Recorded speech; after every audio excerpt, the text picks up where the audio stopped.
Alors bonjour à tous. Alors aujourd'hui, on va sortir un peu de nos frontières pour vous parler d'un projet européen très ambitieux et qui s'est clôturé en 2021, qui s'appelle Lake Value. Alors Lake Value, qu'est-ce que c'est? C'est un projet qui s'est efforcé pendant 4 ans de nourrir des réflexions sur les conditions de développement des filières et des marchés de légumineuses à graines dans l'Union européenne. Alors, ce projet, qui est coordonné par Innovia, il faut savoir que l'implication de l'interprofession a été également très forte, car c'est un projet qui concerne également le développement de la filière. Elle a donné lieu à de nombreux résultats que nous pouvons vous présenter. Je vais donc laisser la parole au coordinateur de ce projet, Frédéric Muel, ingénieur, chargé d'études et spécialiste des légumineuses chez Terre Innovia. Il est accompagné de Tiana Smadja, chargée d'études économiques chez Terre Univia et qui a coordonné la participation de l'interprofession dans Lake Value. Avant de leur laisser le micro, quelques petites infos pratiques. Ce webinaire est enregistré. Vous pouvez donc le retrouver sur notre chaîne YouTube en replay. Et pendant la présentation, je vous remercie, mais je sais que vous l'avez déjà fait, de fermer vos micros et caméras. Et vous pourrez également vous poser vos questions sur le chat en live. Tiana et Frédéric pourront ensuite y répondre. Donc, Frédéric, c'est à vous, je vous laisse la parole. Merci Stéphanie. Bonjour à tous. J'ai l'honneur de vous présenter les sorties de ce projet européen que j'ai eu l'honneur de coordonner entre 2017 et 2021. En fait, bien avant, puisqu'il y a toute la phase de montage pour soumettre le projet à la Commission européenne. C'est assez fastidieux. La fin a été aussi fastidieuse en termes de gestion administrative avec la Commission. Mais bon, c'est pas l'objet de la présentation.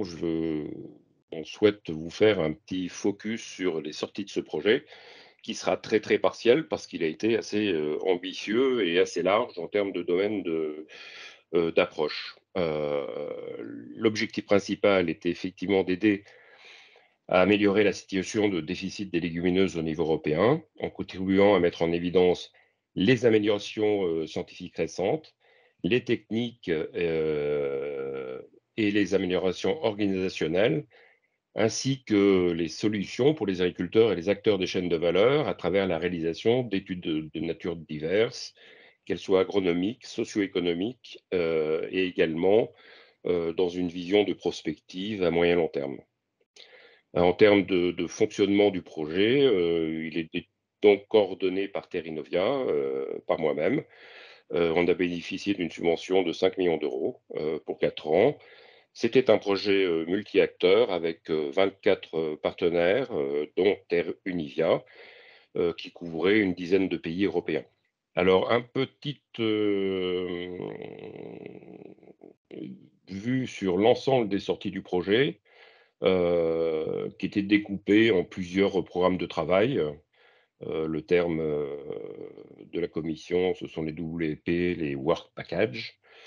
Donc, en français, c'est programme de travail. Il y en a un qui était dédié sur la production, sur lequel on a commencé à mettre au point un outil d'aide à la décision sur le choix des légumineuses à cultiver pour les agriculteurs, une sorte d'OAD, oui.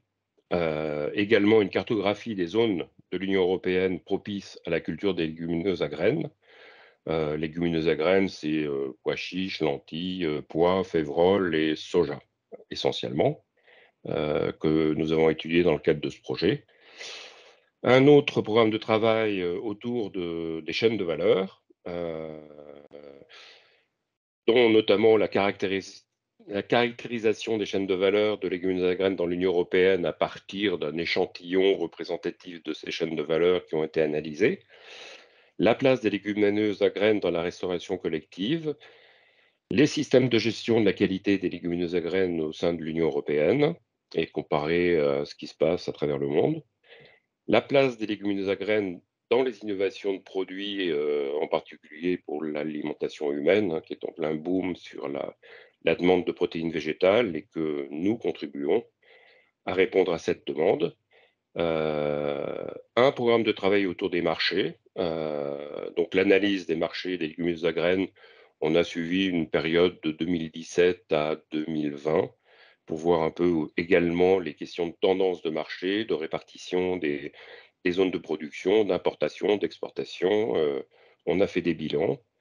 On a étudié les mécanismes de prix autour des légumineuses à graines, ainsi que les systèmes d'information sur les marchés, tout ce qui peut nourrir les décideurs des chaînes de valeur à investir ou développer leur activité autour des légumineuses à graines.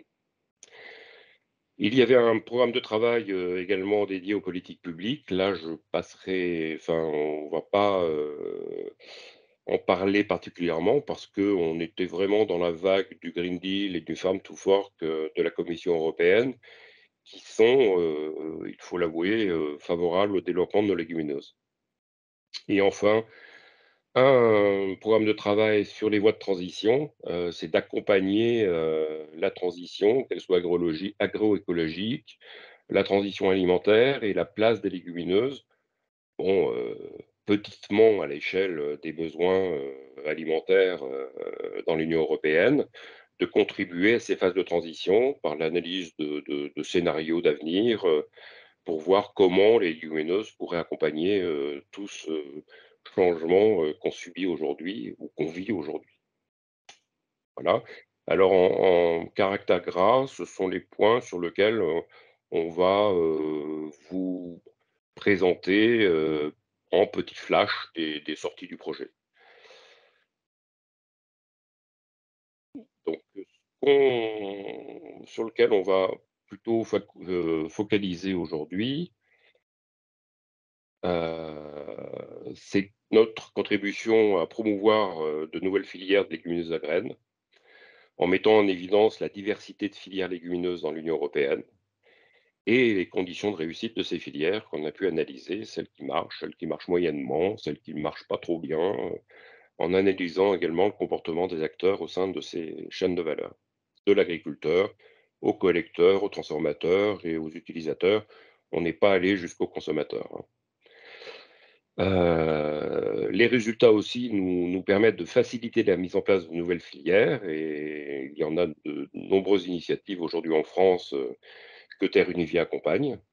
En analyse, on a donc analysé la situation des marchés des légumineuses au niveau de l'Union européenne, avec des focus plus particuliers sur la France, l'Allemagne, le Royaume-Uni et l'Italie.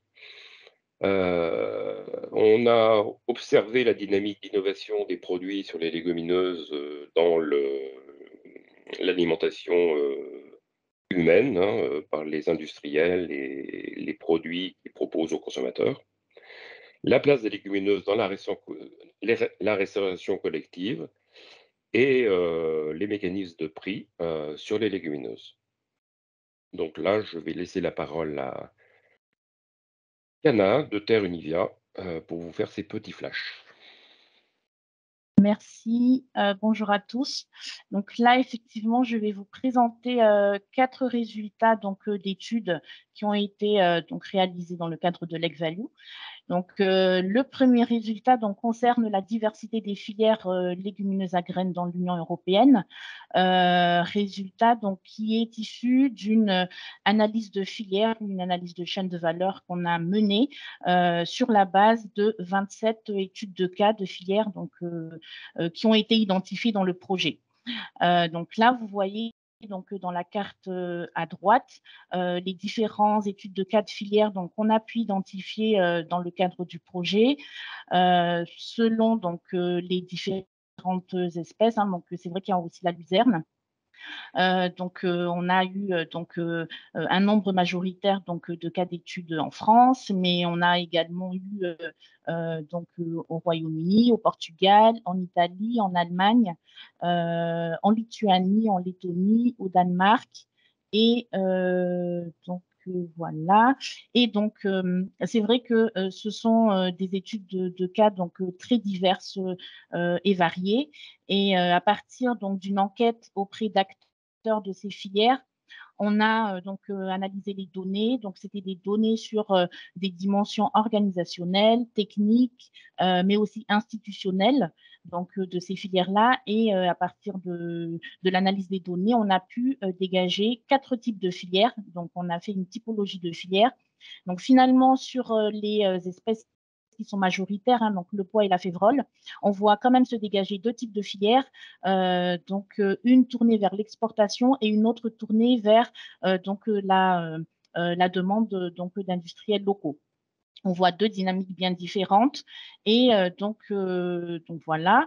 On a aussi donc identifié un troisième type de filière, donc une filière légumes secs qui a été mise en place donc par les services de vulgarisation. Donc ce sont les organismes qui accompagnent les agriculteurs. C'est un type de filière qui est récemment mise en place et donc c'est là aussi qu'on voit donc cette dynamique de mise en place de filières récentes donc sur les légumineuses qui se met en place. Et donc finalement, donc un quatrième type de filière, donc toute espèce confondue, en réponse à la demande d'industriels locaux. Donc là, c'est un type de filière assez historique où donc on a des acteurs qui ont finalement des perceptions assez différentes quant au fonctionnement donc de ce type de filière. Par rapport à ça, donc on a pu dégager des éléments clés de réussite. Donc ça paraît évident, mais pas toujours quand on a donc questionné les acteurs. Il est essentiel qu'il y ait un projet de développement économique partagé par tous les maillons de la filière, donc sur le développement effectivement donc de la filière légumineuse.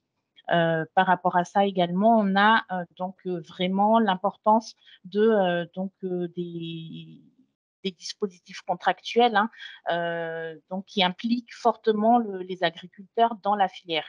Et enfin, ce qu'on a pu retenir, c'est vraiment l'importance d'un équilibre amont-aval, c'est-à-dire que même si la filière a été pilotée ou est dominée par l'aval, il est essentiel que l'amont aussi a son rôle dans la définition des règles d'organisation de la filière.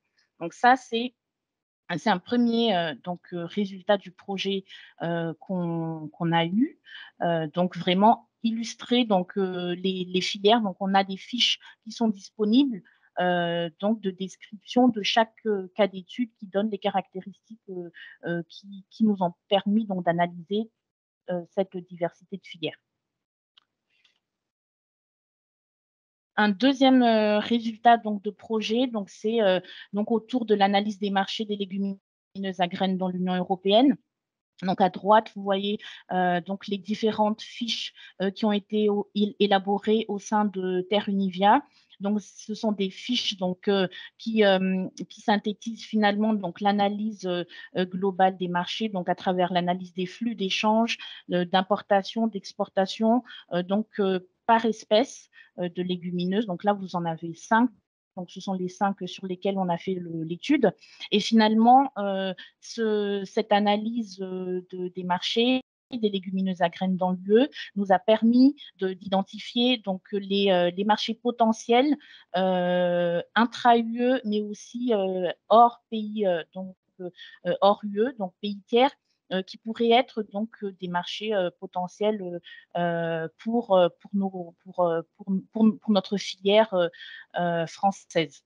Donc là, on voit bien l'importance donc pour le pois et la févrole des marchés donc pour le pois Allemagne, Espagne, Italie, pour la févrole Italie, Espagne, Pays-Bas, et après effectivement pour les marchés donc hors UE qui sont à reconquérir ou à développer. Donc pour le pois bien sûr, donc il y a l'Inde, la Norvège, le Bangladesh, la Turquie, la Chine.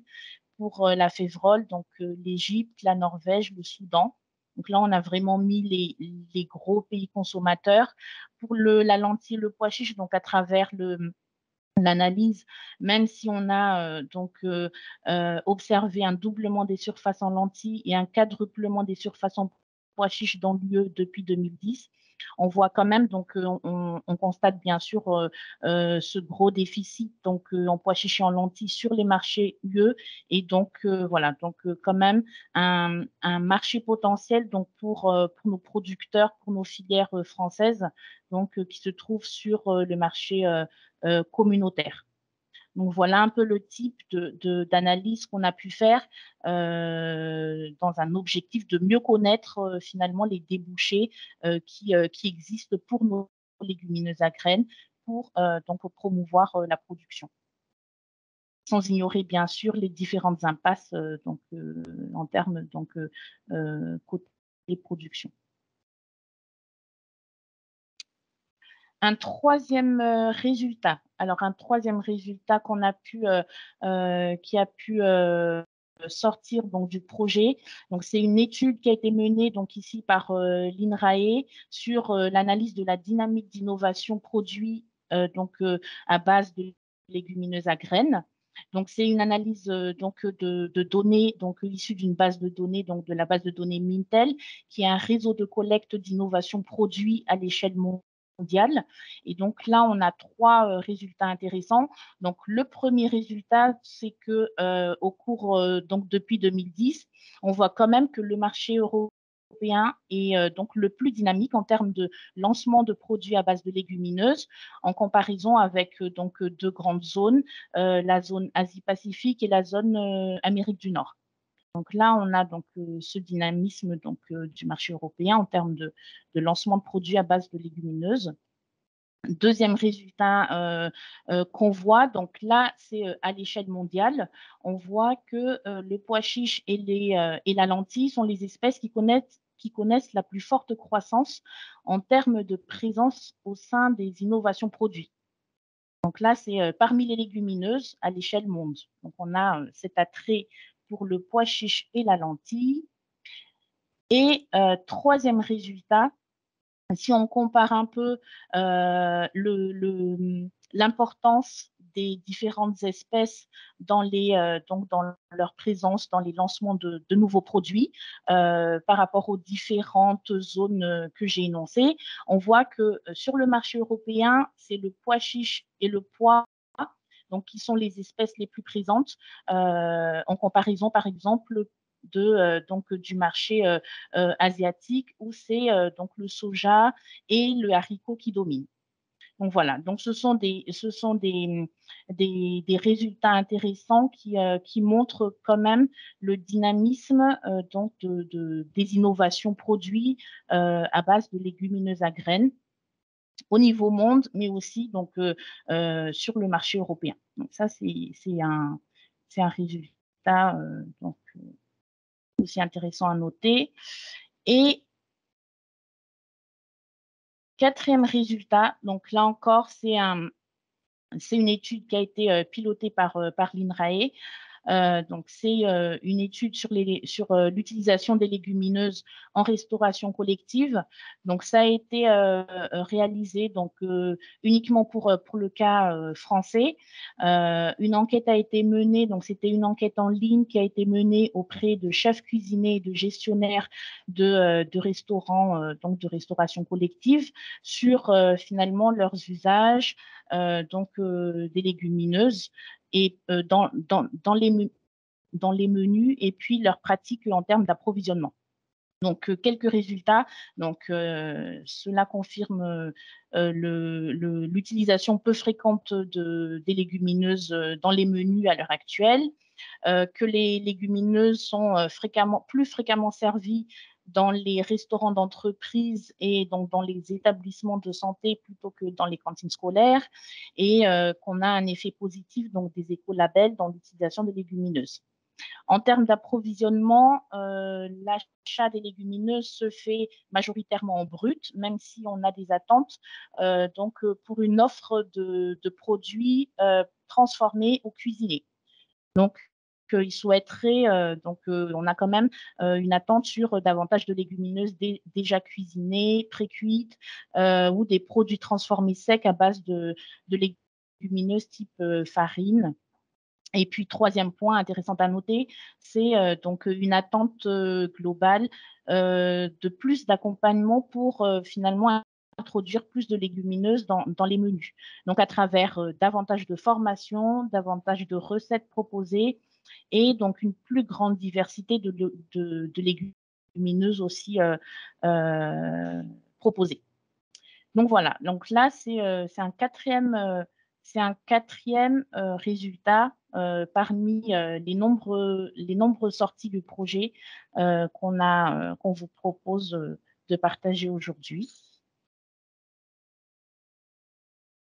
Et finalement, l'après-leg value. Donc, c'est vrai que là, le projet s'est achevé donc en 2021. Frédéric, je te laisse peut-être dire quelques mots sur le lean. Après, je ferai un point sur les activités de Terre Univia. Oui, oui, alors sur les sorties et la poursuite des activités, puisque bon, c'est notre activité chez Terre Innovia et chez Terre Univia, hein. Ce projet européen n'était pas vraiment complètement académique, il avait vraiment une visée appliquée et d'accompagnement au développement.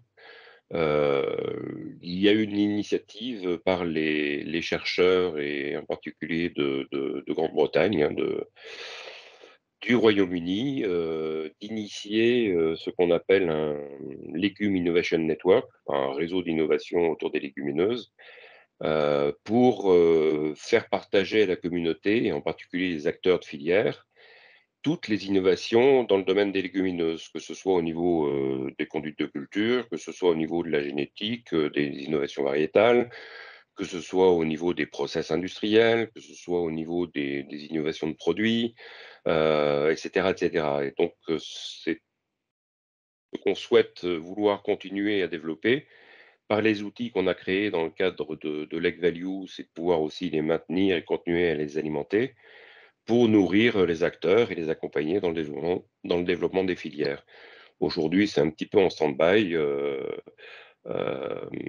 parce qu'il faut aussi du temps et de l'investissement pour pouvoir animer cette communauté.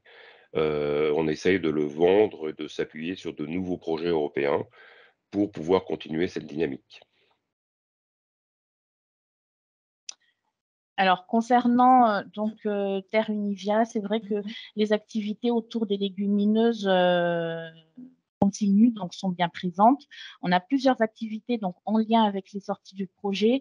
Alors, premièrement, donc on a donc là c'est vraiment quelques exemples hein, que je vous cite ici. Donc, on a actuellement une étude qui est en cours sur la compétitivité de la filière pois à l'export. Donc, compte tenu des différents éléments qu'on a pu mettre en évidence dans les analyses de marché. Donc, il nous a paru intéressant d'en connaître plus donc, sur la filière pois à l'export. Par rapport aux résultats sur la dynamique d'innovation produit, il nous est paru également intéressant d'avoir une actualisation, un suivi donc de l'évolution donc de ces innovations produits autour des légumineuses qui pourra bénéficier donc d'un groupe de travail sur les innovations qui s'appelle Club Inno au sein de Terre Univia. Par ailleurs, sur les travaux donc autour de la restauration collective, donc il y a un groupe de travail informel donc qui s'est mis en place et donc qui d'ores et déjà a organisé donc qui organise un webinaire sur l'utilisation des légumineuses dans la restauration collective. Donc c'est le 17 juin prochain au matin. Et enfin, donc autour du travail sur les prix qu'on a mené, donc on a initié dans le projet. On continue sur le travail sur les indicateurs de prix et de coûts de production tels que l'exige donc la loi Egalim 2. Voilà pour ce qui est donc de quelques exemples d'activités au sein de Terre Univia en lien avec les sorties du projet. Merci beaucoup pour cette présentation très intéressante, Tiana et Frédéric. On a appris beaucoup de choses et on voit qu'il y a vraiment des résultats et des travaux très concrets pour développer nos légumineuses à graines. Alors j'ai 2 petites questions. Alors la première, donc alors sur la diapo 8, vous venez de citer les farines dans les attentes de la RHD pour des légumineuses à graines pré-transformées. Avez-vous des détails sur ces farines attendues? Je ne sais pas qui veut répondre. Frédéric? Frédéric? Là, je serais un peu sec, là-dessus. Je crois qu'il faudra suivre le groupe de travail là autour de la Ouais, restauration c'est peut-être un peu collective pour tôt. en savoir un peu plus, quoi. Ouais, Voilà. c'est encore un peu tôt pour répondre. Mais c'est vrai qu'il y a, enfin, c'est en particulier, pour, l'industrie agroalimentaire et en particulier les PME, hein, il y a de plus en plus de start-up qui commencent à produire et à sortir des produits innovants à base de légumineuses. Il y a un souhait affiché de pouvoir bénéficier de ces légumineuses à graines sous forme de farine. Donc la farine, standard, hein, une farine tamisée, homogène, qui est plus facile d'emploi pour, leur process que la graine. Le passage obligé par la mouture de la graine, fait que si on pouvait avoir une première transformation pour le débouché de l'alimentation humaine, ça Mmh. faciliterait davantage l'utilisation par l'agro-industrie. Voilà, Ouais, ça permettrait vraiment l'essor des légumineuses à graines, oui, tout à fait. Donc à suivre de près alors. absolument. Oui. Alors, également une deuxième question et même une troisième après. Comment s'est passée l'implication des agriculteurs dans le projet? Est-ce qu'ils ont répondu à une demande de participation? Quel a été le lien entre eux et vous tous?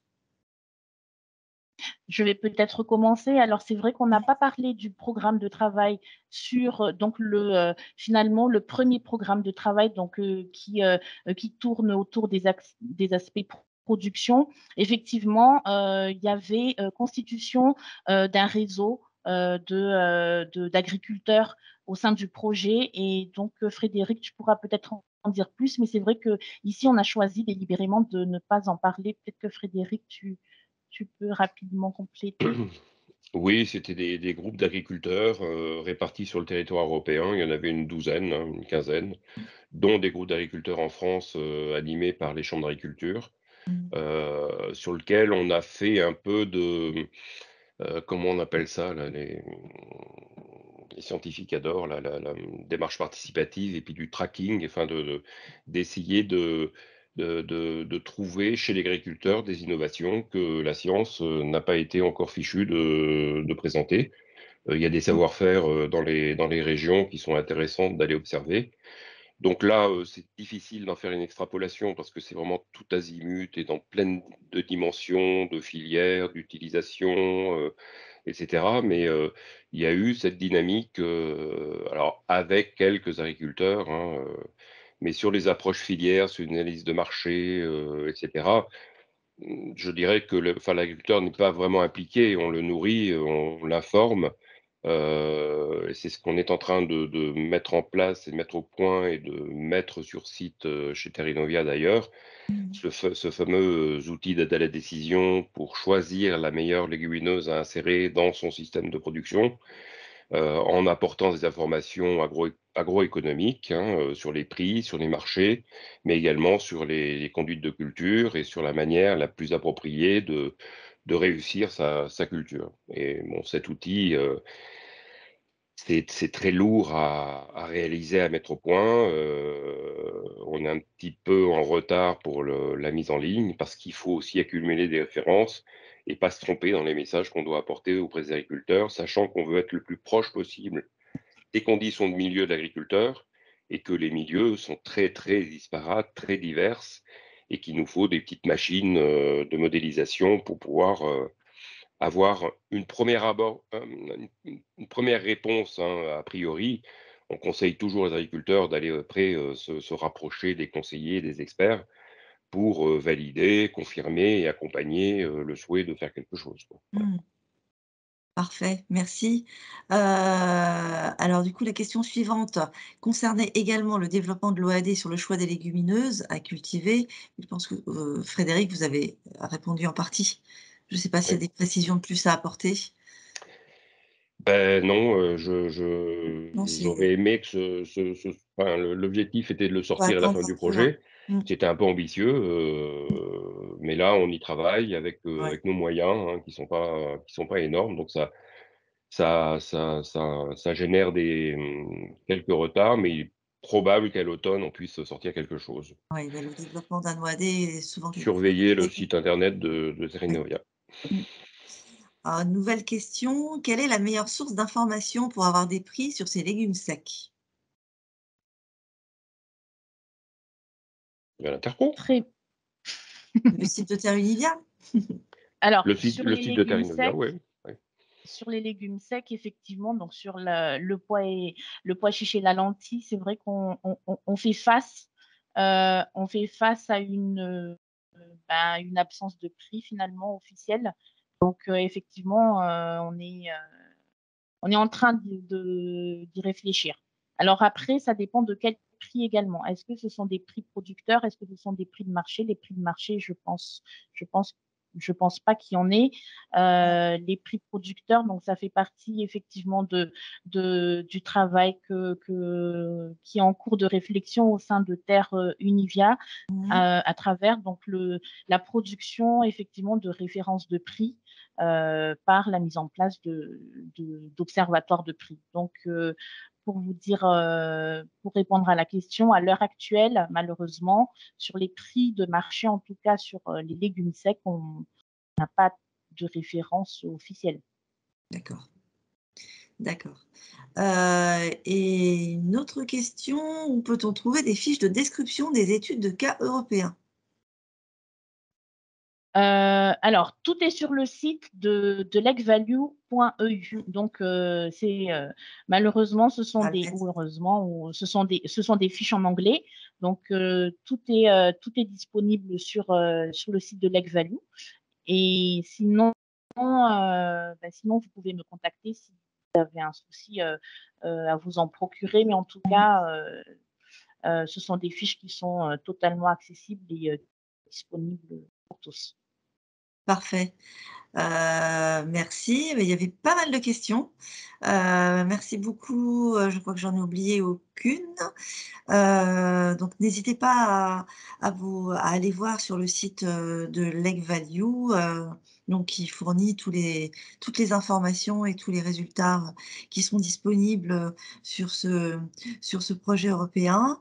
Alors Heu, c'est vrai que c'est en anglais. Ça, oui, c'est c'est un bon, projet européen, c'est pour ça, c'est normal. c'est oui, et on voit toute la difficulté de communiquer ensuite, dans les différents pays, et que c'est toujours très fastidieux de faire les traductions dans Ouais, les différentes langues de l'Union européenne, et en particulier en français, pour pouvoir mieux communiquer et mieux fournir l'information, quoi. mmh, Voilà, ça c'est et on oublie, qu'il faut le faire. Je parfait. voudrais juste Ouais, ajouter que, au sein de l'interprofession, on travaille, donc à mettre en place une page internet, donc sur le site de Terre Univia, donc cette mmh, fois-ci en français, qui présente les grands résultats du projet et puis on mmh. va mettre aussi à disposition donc des livrables, du projet. Oui, à venir donc, à À venir, venir, ces à prochaines suivre de semaines. près et ça sera bien sûr, communiqué sur, tous les outils, de l'interprofession et sur ses réseaux sociaux. Mmh. Oui. Parfait. Moi, j'avais juste une dernière petite question par rapport à Terrinovia. Comment ce projet vous a nourri au sein de Terrinovia pour faire évoluer vos travaux sur les légumineuses à graines? Frédéric, peut-être? Alors c'est vrai que sur le volet production, on n'a pas fait de présentation particulière, mais ça nous a permis de conforter nos activités au sein de Terrinovia, notamment sur, tout le volet services écosystémiques, que les légumineuses apportent, hein, au système de culture. Mais là, on a pêché, faute de moyens pour acquérir, de nouvelles références, et acquérir des références, c'est assez lourd, c'est assez compliqué, et c'est là où on bute. C'est pas tellement de la science, c'est de rassembler de la référence pour pouvoir, démontrer tout l'intérêt des légumineuses dans les systèmes de culture, étayés par des références solides, issues des parcelles d'agriculteurs, D'accord. hein. Ouais. Donc, il y a ce volet-là, il y a le volet, agrométéo, donc d'affiner, le conseil sur, le choix des légumineuses dans les systèmes de culture et dans les territoires, hein, en fonction des milieux et des contraintes de l'agriculteur. L'aider au choix de la palette qu'on peut offrir en termes de culture et en termes de marché, hein, bien évidemment. Donc ça, c'est toujours dans les tuyaux, ça continue, on affine, d'année en année. Et puis enfin, vraiment tout outil de la décision qui est vraiment synthétique, qui permet de rassembler notre savoir-faire autour d'un outil simple, enfin simple en apparence, mais compliqué, par derrière en termes de machinerie, pour pouvoir, diffuser plus largement le conseil technique, pour réussir sa culture et la choisir, avec efficacité, quoi. Mmh. Voilà. C'est essentiellement, là-dessus et puis je dirais aussi, pour conclure que Lake Value a permis de faire un pont et une relation, et animer une relation étroite entre l'interprofession Mmh. et Tout à l'institut fait, oui. technique en termes de structuration de filière et d'accompagnement technique, Mmh. où là, on commence à bien naviguer ensemble et parce qu'on a besoin les uns des autres pour qu'on soit efficace, quoi. Voilà, Ouais, de dialogue, donc de dialogue et de partage des expertises ouais, importantes et très complémentaires tout à fait. entre les 2 structures, tout à fait. Je voulais juste vous signaler un petit complément, que nous fournit l'un de nos participants. Donc concernant les prix des marchés, les courtiers de marchandises assermentés peuvent vous fournir les cotations officielles. Le contact donc est la CNCMA. Parfait, bah, écoutez, merci Merci. beaucoup. Très bien. Merci, Tiana et Frédéric, pour ces présentations, très intéressantes. Merci beaucoup. Bon, on espère que ce webinaire vous a intéressé. Moi, vu toutes les questions, je pense qu'il vous a beaucoup intéressé. N'oubliez pas, le prochain rendez-vous des Jeudis TI, le 2 juin, pour parler cette fois de tournesol et de mildiou. Et n'oubliez pas, vous pouvez retrouver ce webinaire sur notre chaîne YouTube. N'hésitez pas à le liker, à le partager également à vos réseaux si vous l'avez aimé, si vous avez été utile. Au revoir à tous, très bon après-midi et à très bientôt. Au revoir. Merci, au Merci beaucoup. revoir. Au revoir.